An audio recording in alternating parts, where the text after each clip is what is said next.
জুলাই গণ অভ্যুত্থানে রংপুরে বেগম রোকেয়া বিশ্ববিদ্যালয়ের শিক্ষার্থী আবু সাইদ হত্যার ঘটনায় মানবতা বিরোধী অপরাধের মামলায় 4 আসামিকে আন্তর্জাতিক অপরাধ ট্রাইব্যুনালে হাজির করা হয়েছে। রোববার সকালে পিজন ভ্যানে করে সাবেক এসআই আমির হোসেন, কনস্টেবল সুজন চন্দ্র রায়, বেগম রোকেয়া বিশ্ববিদ্যালয়ের প্রক্টর শরীফুল ইসলাম, ছাত্রলীগ নেতা ইমরান চৌধুরী আকাশকে আন্তর্জাতিক অপরাধ ট্রাইব্যুনালে হাজির করা হয়। আন্তর্জাতিক অপরাধ ট্রাইব্যুনালের চেয়ারম্যান বিচারপতি মোহাম্মদ গোলাম মর্তুজা মজুমদারের নেতৃত্বাধীন ট্রাইব্যুনালের তাদের বিষয়ে শুনানি হবে।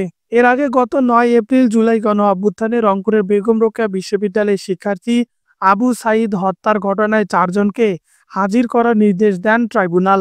একই সঙ্গে 15 জনের মধ্যে ওই মামলার তদন্ত প্রতিবেদন দাখিল করতে বলা হয়।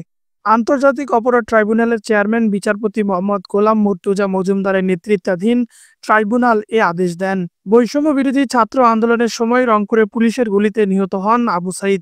আন্তর্জাতিক অপরাধ ট্রাইব্যুনালকে প্রসিকিউশন জানিয়েছে, এই ঘটনায় সরাসরি যুক্ত ছিলেন সাবেক এসআই আমির হোসেন, কনস্টেবল সুজন চন্দ্র রায় আর রংপুর বেগম রোকেয়া বিশ্ববিদ্যালয়ের প্রক্টর শরীফুল ইসলাম, ছাত্রলীগ কর্মী ইমরান চৌধুরী আকাশ সহ আরও অনেকেই ইন্ধন জুগিয়েছিলেন।